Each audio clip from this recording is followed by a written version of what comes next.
Buenos días, buenas tardes, buenas noches. Vamos a continuar con la clase anterior en la que estudiamos algunas cuestiones relacionadas con la evolución del español desde el latín hasta nuestros días. En concreto, vimos algo de lingüística comparada, es decir, relaciones entre las distintas lenguas romances, su situación en la Romania y características que las igualan y las diferencian. Asimismo, estudiamos qué lenguas se hablaban antes de la conquista romana en territorio de la península ibérica, cómo influyeron en el latín, qué tipo de latín es del que derivan las lenguas romances. Ya vimos que no es del latín culto, sino del latín vulgar. Y bueno, llegamos más o menos hasta los primeros siglos de nuestra era. Entonces, aquí, con la caída del Imperio Romano en el siglo V, perdón, con su desmoronamiento por diversas cuestiones de carácter político, económico, de las que las invasiones bárbaras de los pueblos germanos solo son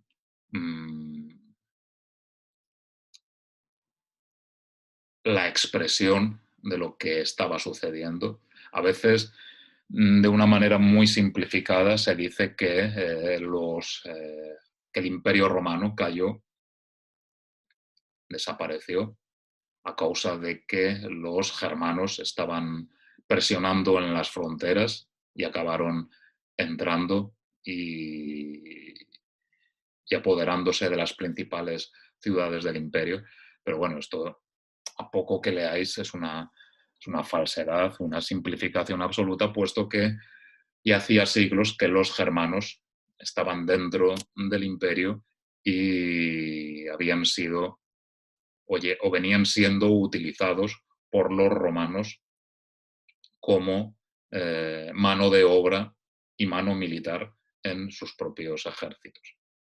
Es decir, tenían que recurrir a estos pueblos bárbaros para consolidar, mantener la enorme magnitud del Imperio Romano en aquella época. Bueno, entonces llegamos así al siglo V de nuestra era con los visigodos. Los visigodos fueron uno de estos pueblos germanos que, al desmoronarse el Imperio Romano, es decir, al acabar el poder de Roma y de los emperadores, van moviéndose a lo largo del imperio en distintas direcciones.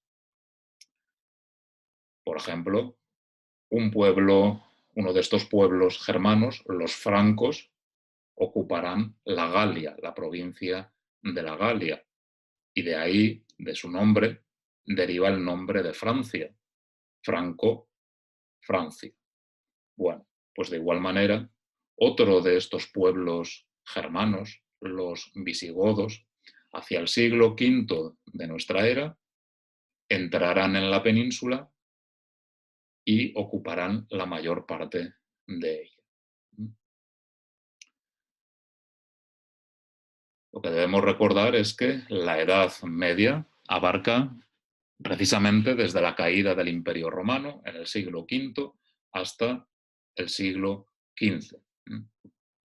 Ya sabéis que hasta mediados del siglo XV o en España hasta finales del siglo XV con la conquista de Granada.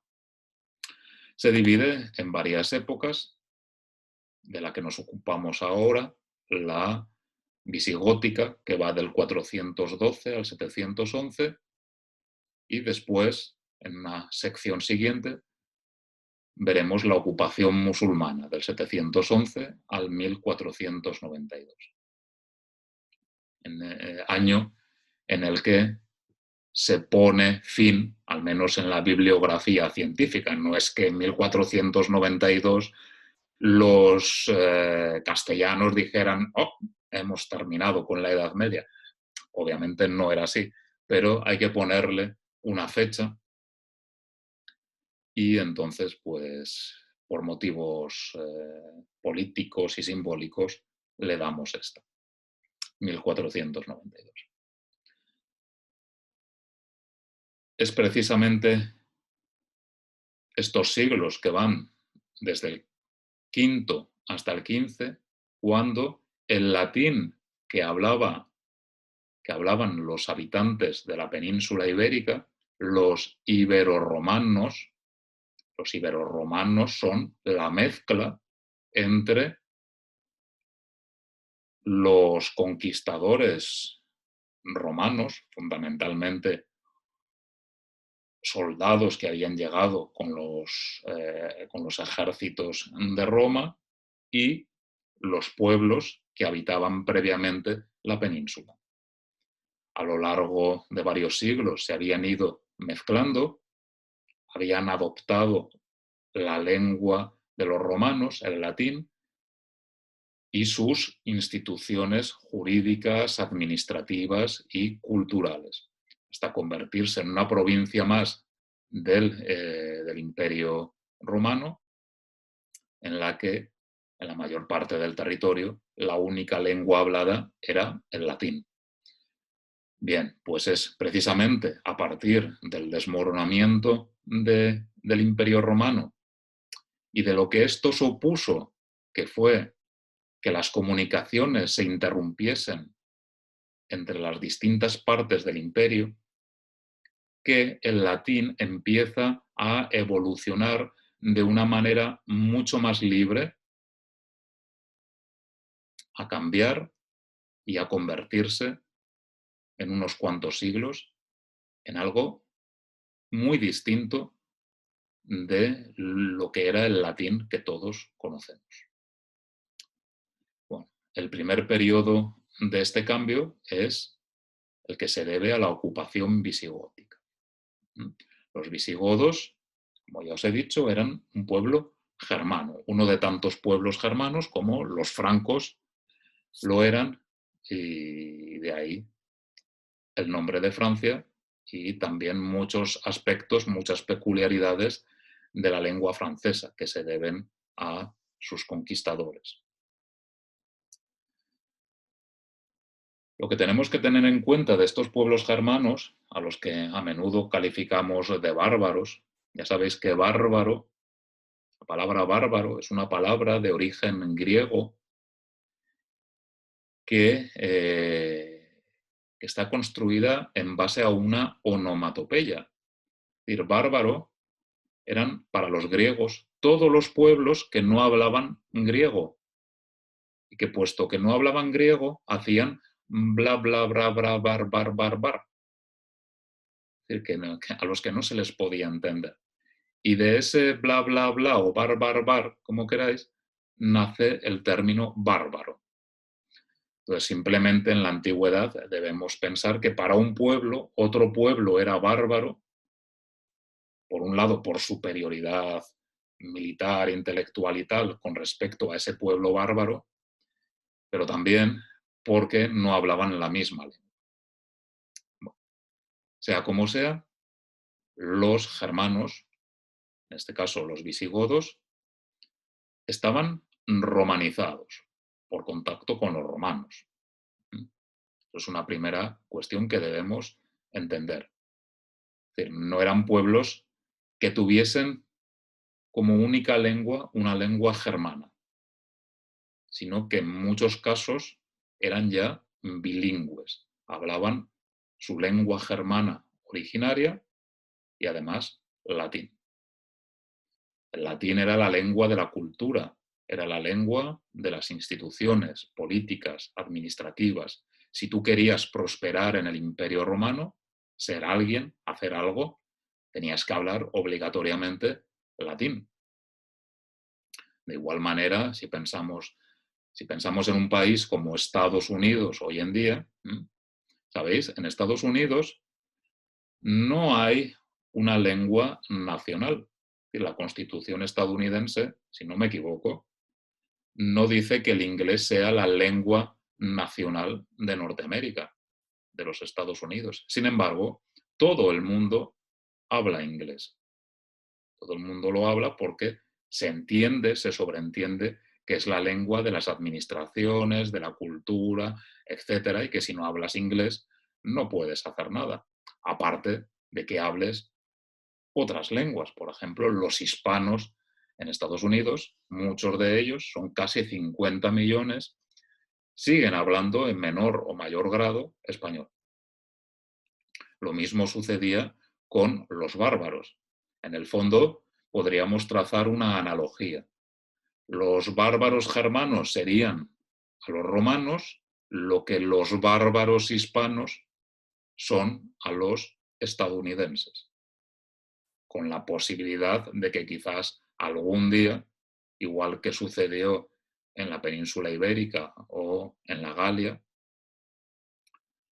el inglés acabe desapareciendo o bien sustituido por el español o bien mezclándose con el español y generando una nueva lengua. Eso es una posibilidad, probablemente nosotros no lo veremos, pero nuestros hijos o nuestros nietos quizás sí que lo vean. Bueno, aquí lanzo una hipótesis.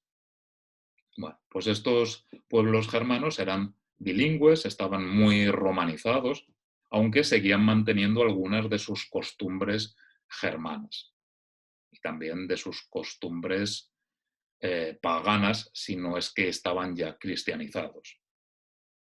¿Mm?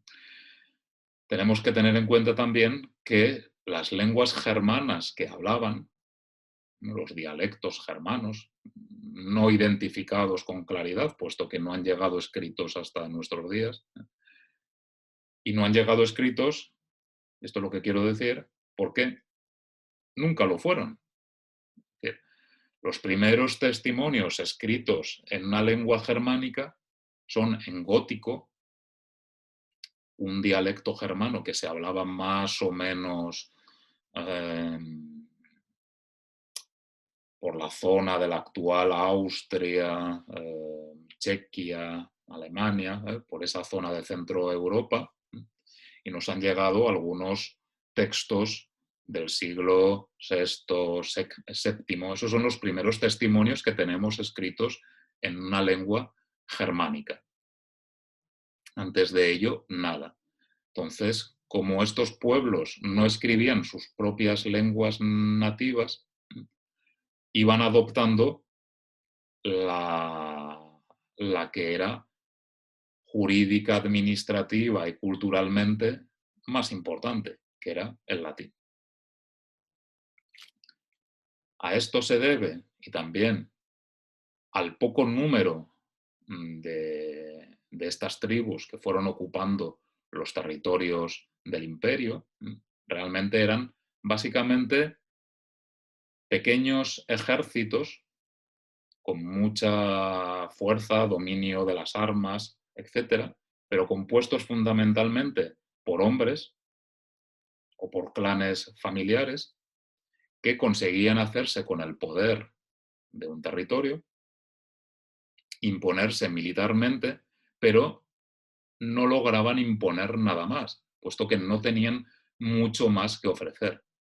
Enfrentados a una cultura superior, lo que hacían era adoptar esa cultura.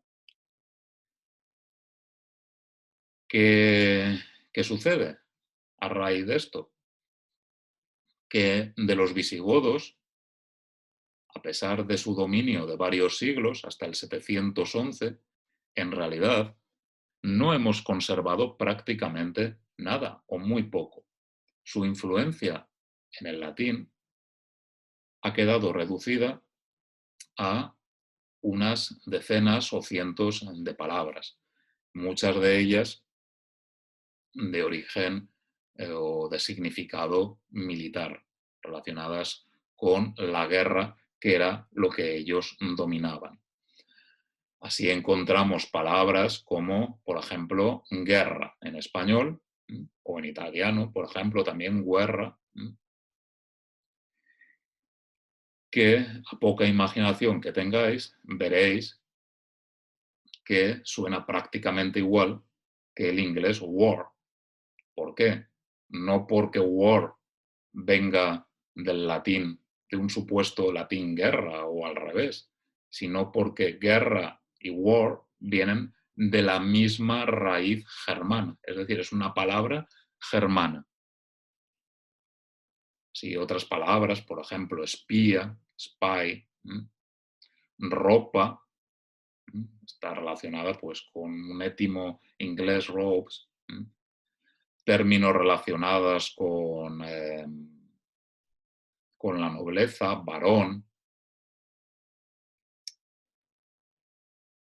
Por ejemplo, otro término militar que ahora recuerdo, yelmo, yelmo, un casco militar, yelm en inglés, veis la conexión muy clara, ambas vienen de la misma raíz germana. Bien, entonces, salvo un pequeño vocabulario en el latín y después en el castellano o en el resto de lenguas ibéricas, y algunas instituciones de carácter administrativo, pero no nos dejaron nada más. En el 711, los musulmanes, precisamente debido a la debilidad del reino visigodo, debilidad que debida al hecho de que, entre otras cosas, y de manera desafortunada para ellos, los musulmanes, los musulmanes no, los visigodos, habían mantenido una tradición germana que no era latina, que consistía en que la jefatura de un clan, de una tribu, entre los antiguos pueblos germanos, no se heredaba de padre a hijo, sino que una vez muerto el caudillo, una asamblea de notables elegía a su sucesor. Este procedimiento, que nos podría parecer relativamente democrático o más democrático que, que la mera sucesión entre reyes, sin embargo, fue la condena del imperio del reino visigodo, puesto que al no haber una sucesión clara, padre-hijo, esto llevó a guerras civiles interminables durante generaciones y generaciones y a una debilidad muy grande del reino visigodo. Esta debilidad fue aprovechada por los musulmanes, que en el 711 llegan al norte de África e informados de que el reino visigodo no sería difícil de conquistarse, pues asaltan la península y en muy pocos años se hacen con la mayor parte de ella, con excepción de la costa cantábrica, que quedará libre de presencia musulmana y desde la que se iniciará la reconquista. Bueno, toda la zona ocupada durante siglos por los musulmanes, pueblos de origen árabe, pero también de origen bereber, norte africano. Todo este territorio se llamó Al-Ándalus. Una de sus capitales fue Córdoba, una de las ciudades más importantes de toda Europa durante los siglos X y XI, mientras grandes capitales que hoy en día nos lo parecen, como París, Londres, Viena, eran entonces apenas unos villorrios, unas aldeas o pequeñas ciudades insalubres en las que las enfermedades campaban a sus anchas porque no había, no había limpieza, no había salud pública, no había cultura. prácticamente de ningún tipo. En cambio, en los siglos X y XI, en el Al-Ándalus, en Córdoba y otras ciudades, brillaba la cultura, brillaba la limpieza, brillaba la salud, el control. Es decir, era en esta época el Al-Ándalus una de las zonas más desarrolladas de toda Europa, por no decir la más desarrollada. Bien, en 1492 cae el último reino árabe, que nos dejó qué consecuencias lingüísticas tuvo la ocupación musulmana. En este caso, al contrario que con la ocupación visigoda, sí que podríamos pensar que la influencia sería mucho mayor y que el árabe habría influido en muy alto grado en los distintos dialectos romances que se hablan en la península. Sin embargo, aunque es cierto que la influencia del árabe fue mayor que la del visigodo, no obstante, tenemos que tener en cuenta una cosa, y es que los distintos dialectos romances que se hablan en la península, castellano, catalán, aragonés, asturleonés, gallego, portugués, nacieron en territorio libre de ocupación musulmana. Por lo tanto, la mayor parte del léxico en estas lenguas, de la morfología y de la sintaxis, es de origen latino, en un porcentaje altísimo. Y solo por contacto fronterizo con los pueblos musulmanes durante siglos hubo un trasvase de léxico desde el árabe a estos dialectos romances. Entonces, efectivamente, la influencia fue mayor que la del dialecto germano que hablaban los visigodos, pero de nuevo se limita básicamente al léxico. Entonces, pues bueno, muchas palabras de origen léxico, de origen musulmán, relacionadas con actividades en las que los musulmanes tenían mayor capacidad o más experiencia que los cristianos. Por ejemplo, actividades militares, jinete, alcázar, alférez. Estas son palabras de origen árabe. En general, prácticamente, aunque tened cuidado, no siempre, pero prácticamente siempre cualquier palabra que en español empieza por a o al, que es el artículo en árabe, pues es de origen árabe. Por ejemplo, alcázar. Alcázar, que significaría algo así como el castillo. Palabras relacionadas con la construcción, adobe, alcantarilla, azotea, con la agricultura.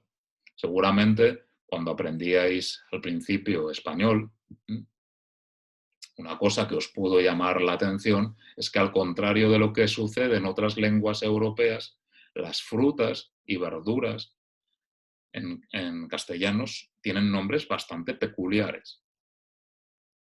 Pues esta peculiaridad se debe al origen árabe de muchos de estos nombres, a que los árabes cultivaron estas frutas y verduras y los cristianos aprendieron de ellos el cultivo. Naranja, azúcar, arroz, algodón, son palabras de origen árabe. Algunas de ellas, como arroz y azúcar, pasarían a otras lenguas europeas. Arroz, en inglés, rice, en ruso, ris, azúcar, sucre, azúcar, etc. En cada lengua hay una variante un poco distinta, pero ya veis de dónde vienen, ¿no? Algodón, en inglés cotton, de nuevo, una palabra de origen árabe. En las ciencias, alcohol, álgebra, alquimia, el precedente de la química, la alquimia, álgebra, son las matemáticas. Muchos de los conocimientos de matemáticas que tenemos hoy en día se los debemos a los árabes, tanto a la transmisión que hicieron de fuentes grecolatinas como a sus propias invenciones. Una de ellas muy significativa, el cero. El número cero no existía en la antigüedad. Ni griegos ni romanos tuvieron un número cero. El cero lo inventaron en la India y de allí los árabes lo trajeron a Occidente. Palabras relacionadas con el comercio, aduana, tarifa. Palabras relacionadas con la vida urbana, como alcalde o barrio. Bueno, la siguiente etapa sería la de la Reconquista y reinos cristianos. La Reconquista que empieza relativamente pronto, unas décadas después de la ocupación musulmana y después del choque que ésta supuso, los cristianos refugiados en la costa cántabra, detrás de las montañas que separan toda esa zona del resto de la península, comienzan a rebelarse lentamente y a ir recuperando territorio, poco a poco, durante siglos, en un proceso muy largo que hoy en día se conoce como Reconquista. En el año 1035 se fundó el Reino de Castilla. Como ya os he dicho otras veces, debido a la presión entre los distintos reinos cristianos y entre estos y los reinos de taifas musulmanes, sobre todo Castilla, que era el territorio más avanzado de todos ellos y que estaba más en contacto con los musulmanes, pero también con otros reinos cristianos, para protegerse tuvo que construir muchos castillos. De ahí el nombre de esta región, Castilla, y de el nombre de la lengua, castellano, la región de los castillos. Debido a esta fuerza expansiva que tuvo el reino de Castilla con respecto a otros reinos de la península,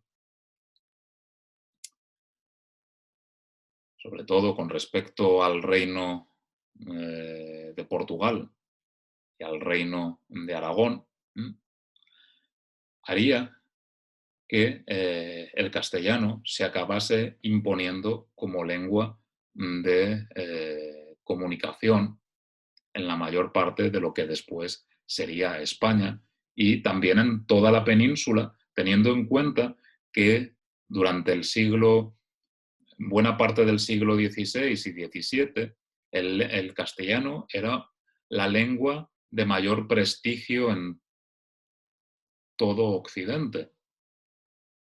Y esto hizo que también muchos escritores y poetas portugueses, de igual manera que sucedió con los catalanes, abandonaran sus lenguas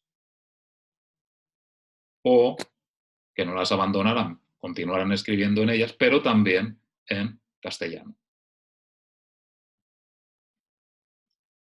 Si a esto le sumamos que a partir del siglo XVI la corona castellana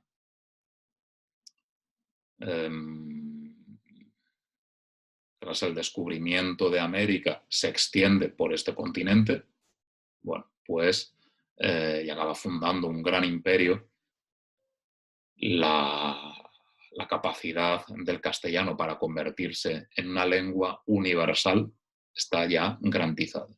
Las lenguas universales, es decir, las lenguas más grandes del mundo, están en general relacionadas con movimientos de expansión colonial o imperial en algún momento de su vida. si hablamos todos nosotros, bueno, vosotros no, pero vosotros ya como segunda lengua, castellano, francés, italiano, etcétera, se debe a que Roma se convirtió en un imperio.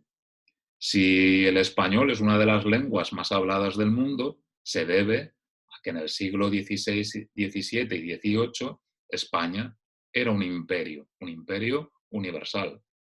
Si hoy en día la lengua que todos estudiamos y una de las más habladas del mundo es el inglés, se debe a que Inglaterra se convirtió en un imperio colonial durante el siglo XIX. Y quién sabe si en el futuro no acabaremos hablando todos chino.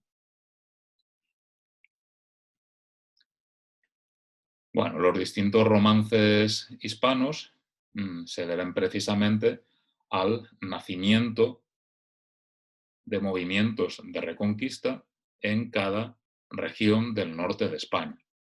Estos movimientos de reconquista se fueron independizando unos de otros, de manera que ahí tenemos, pues, por un lado el castellano, por otro el astur-leonés, por otro el gallego, que acabaría evolucionando en portugués, y por otro el catalán en sus distintos dialectos. Catalán de Cataluña, valenciano, balear. Bueno, el castellano se formó en el norte de Burgos. La zona de nacimiento del castellano es más o menos pues una zona de fronteriza con respecto al vasco. Esto es algo que tenemos que tener en cuenta. De las lenguas preromanas, la única que sobrevivió hasta nuestros días es el vasco. Y es precisamente con esta lengua o en contacto con ella con la que nace el castellano. Filológicamente se dice que el castellano ha heredado muchos rasgos, por ejemplo, fonéticos, que la diferencian de otras lenguas peninsulares como el portugués o el catalán, precisamente a su proximidad con el vasco. Si pensáis en cómo suena el castellano, en cómo suena el portugués, en cómo suena el catalán, si no lo sabéis, buscaos un vídeo en el que hablen estas lenguas y lo comprobaréis, veréis que el castellano tiene una fonética muy distinta, una fonética mucho más clara, más simple. El portugués es una lengua, por ejemplo, con muchos sonidos xiseantes y muchas vocales, abiertas, cerradas, de diverso tipo. El catalán también tiene más vocales que el castellano. En cambio, de todas las lenguas de la Romanía, el castellano es una de las que tienen un sistema fonético más simplificado. Por ejemplo, en cuanto a vocales, solo tiene 5. Esto se ha dicho que se debe a que el vasco también es una lengua muy clara, con una fonética muy simple de 5 vocales. En castellano tampoco hay apenas sonidos xiseantes. ¿No?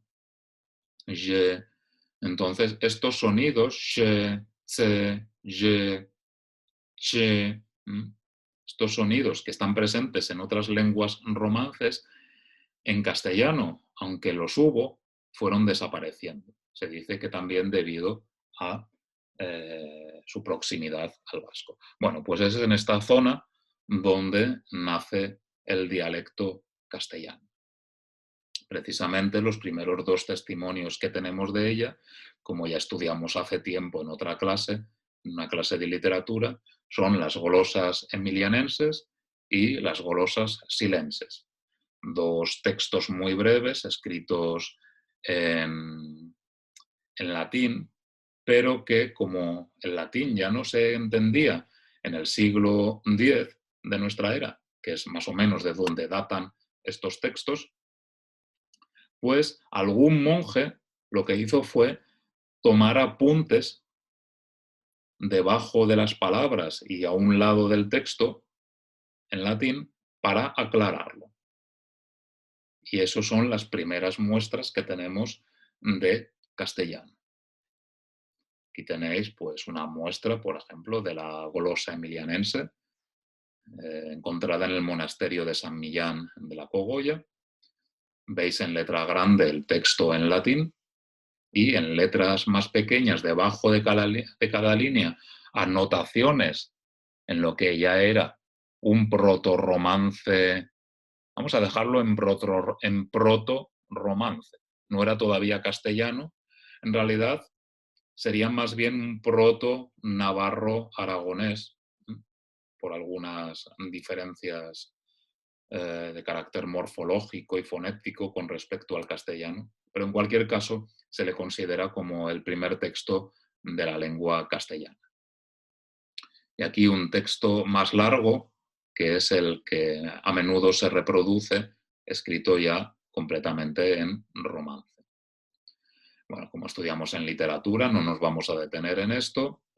Primeros testimonios literarios, el Cantar de Mio Cid, del siglo XII, la obra magnánima de Alfonso X el Sabio, que apenas hemos estudiado, es una pena, no tenemos tiempo para ello, pero recordad que Alfonso X el Sabio, que vivió entre el año 1252 y 1284, es fundamentalmente el creador de la prosa castellana, debido a la Escuela de Traductores de Toledo que él fundó, que patrocinó y de la que se cuidó.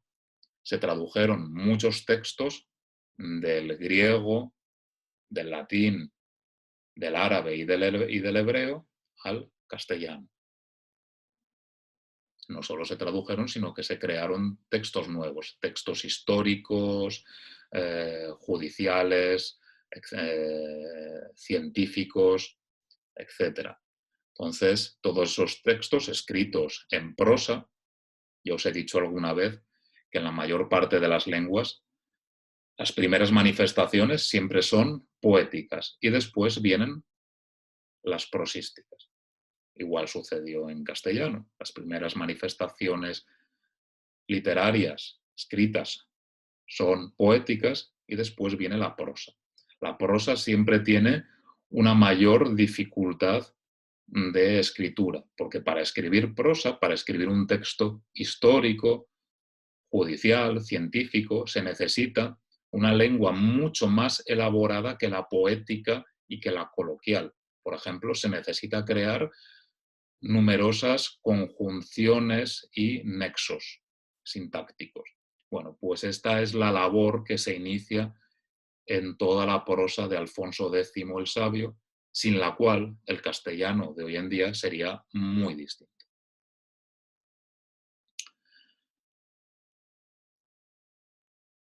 Durante la Edad Media, además del árabe, también entraron en la península ibérica muchas palabras de origen occitano y francés. ¿A qué se debió esto? Se debió al Camino de Santiago. Como bien sabéis, el Camino de Santiago es una ruta creada en la Edad Media que llevaba hasta la ciudad gallega de Santiago de Compostela, donde, según la tradición, estaba enterrado, y según la tradición sigue estando enterrado, el apóstol Santiago el Mayor. Este camino de peregrinación, una ruta para peregrinos, que todavía hoy existe y que mucha gente hace esta peregrinación, muchos ya no por motivos religiosos, sino por una simple experiencia, una aventura. Es algo bastante interesante. Pues lo que permitió es la entrada de muchos peregrinos que venían de más allá de los Pirineos. Muchos de estos peregrinos tenían como lengua el occitano en mayor medida y el francés en menor medida. Bueno, aquí cuando hablo de occitano y de francés, no tenéis que imaginar el francés moderno, sino dialectos que con el tiempo irían formando el francés. Bueno, pues también de esa época nos dejaron muchas palabras como doncella, joya, duque, jefe. Chef, el francés chef viene de jefe, ¿no? Duke, Jules, joya, etc. La época moderna, de 1492 al presente. Recordad que en 1492, ya lo hemos repetido muchas veces, suceden tres cosas. La primera, de carácter político, se conquista Granada, los reyes católicos conquistan Granada y con esto se pone fin a una ocupación de siglos musulmana. También Colón llega a América el 12 de octubre, aunque él mismo no sabrá que ha llegado a un nuevo continente. Y por último, y es lo que más nos resulta de relevancia para esta clase, Antonio de Nebrija, aquí veis la edición primera de su obra, publica la primera gramática de la lengua castellana.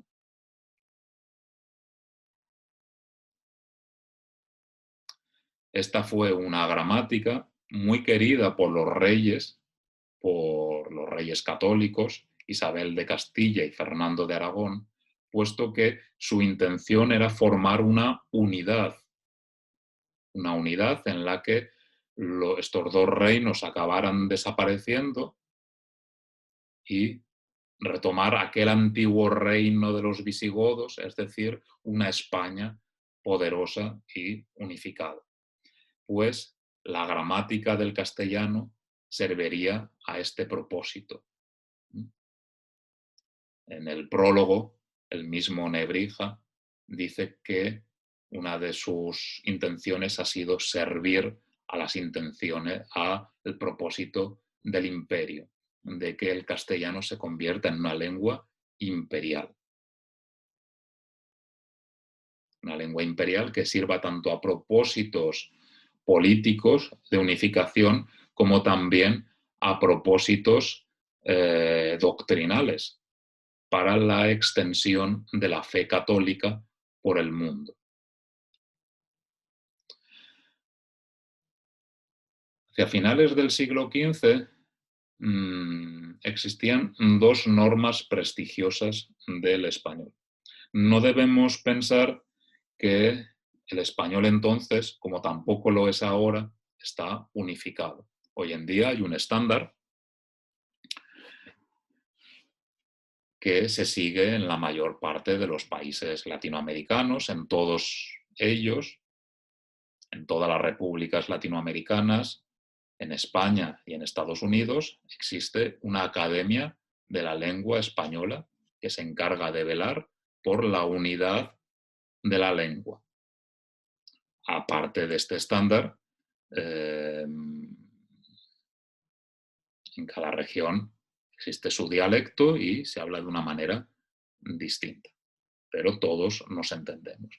En aquella época, también en la península había dos normas fundamentales, básicas.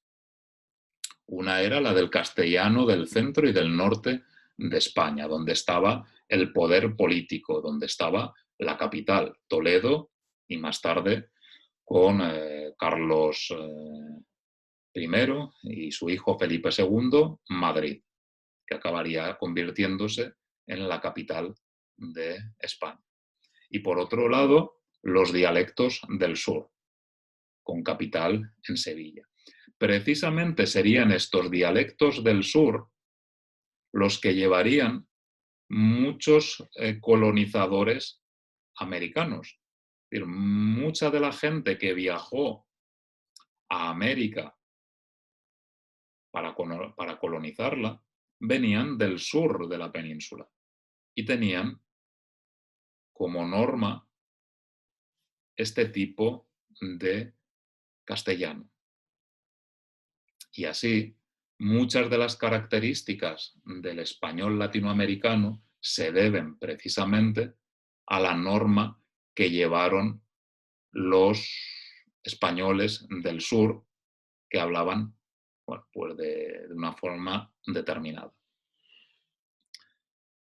Así, hasta hoy en día, Por ejemplo, el ceceo, el seseo, que está muy extendido por toda Latinoamérica, el voseo, que también está muy extendido, el que usted o vos sustituya a tú, y otros rasgos léxicos y morfológicos que son propios del español de Latinoamérica, también lo son propios en mayor o menor medida del español que se habla hoy en día en el sur y en las Islas Canarias.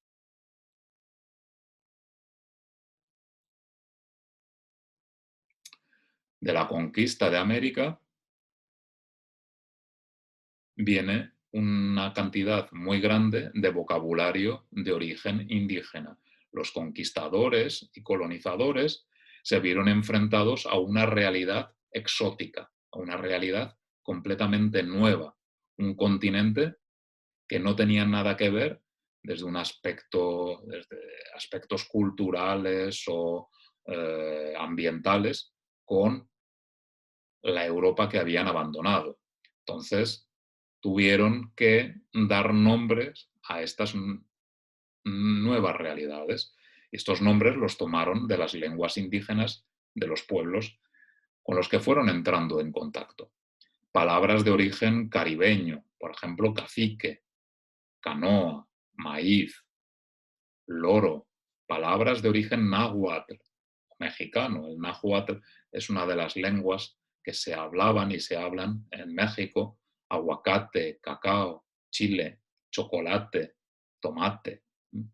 Lenguas que hoy en día están extendidas por toda Europa.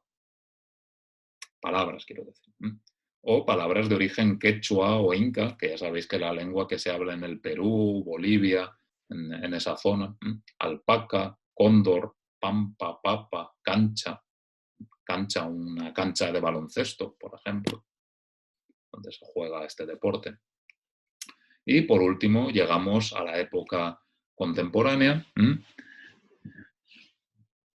Desde la extensión del Imperio Español, el castellano va perdiendo su nombre y siendo sustituido por español. Y lo más correcto hoy en día es llamar a esta lengua español y dejar el nombre de castellano para el dialecto que se habla en Castilla hoy en día, o para referirnos al dialecto histórico del que nace el español. El español, bueno, unos datos muy básicos: es una lengua mundial, es una de las lenguas más habladas, una de las lenguas con mayor número de hablantes nativos, es decir, que la tienen como lengua materna. Es cierto que el inglés es más hablado que el español en todo el mundo, pero es más hablado porque tiene más hablantes que el español, que tienen al inglés como segunda lengua, no como primera. Pero el español es más hablada que el inglés por número de hablantes que la tienen como primera lengua, es decir, como lengua materna. No todos los hispanohablantes son monolingües.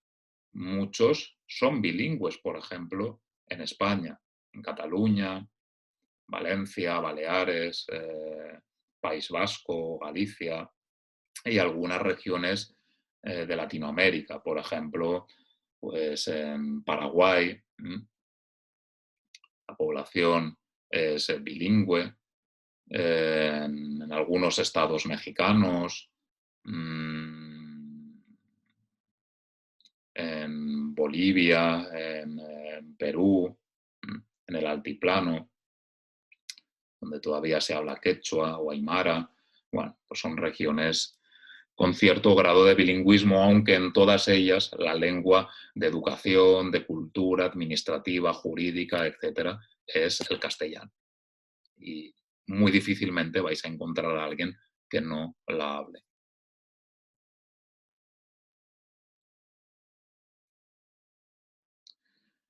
Y bueno, a partir de la caída del Imperio Español, a lo largo del siglo XIX y en especial en las primeras décadas del 18 y primeras décadas del 19, pues van entrando más palabras en el léxico español, primero de origen francés en el 18, después de origen inglés en el 19 y en el 20, sobre todo en relación con la tecnología, las ciencias y los deportes.